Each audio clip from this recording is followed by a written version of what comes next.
Je m'appelle Cheyenne Schiavone, je suis artiste pluridisciplinaire, autodidacte, et je travaille sur le domaine du rêve, notamment par le biais de la peinture. Je suis en confinement depuis une quinzaine de jours dans mon appartement à Paris, qui me sert aussi d'atelier.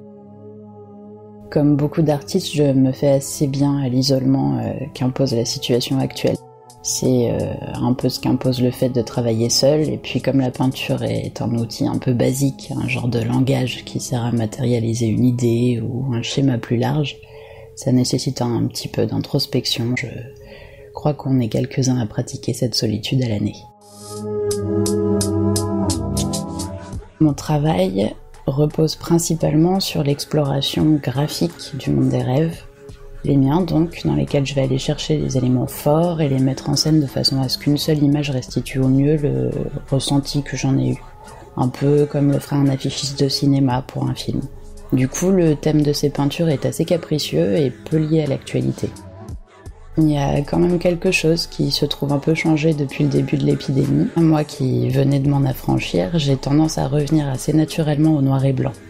Et d'un point de vue visuel, les taux se resserrent un peu autour des décors et deviennent du coup plus dramatiques. Ça fait peut-être écho à un monde qui a peur de disparaître.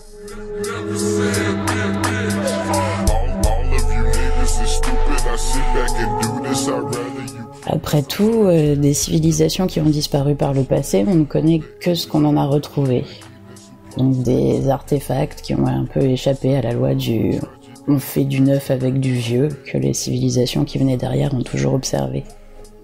Ce qu'on ne connaît pas sont les périodes pivots, comme celle qu'on est certainement en train de vivre, où tout est chaos et court comme un poulet sans tête, mais qui s'étire dans le temps d'une façon assez malheureuse.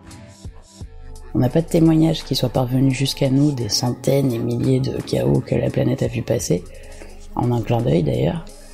Donc on n'a pas la recette, et ce qui est effrayant dans un monde qui meurt, c'est l'inconnu. C'est ce qui rend notre époque aussi romanesque que hystérique et irrationnelle.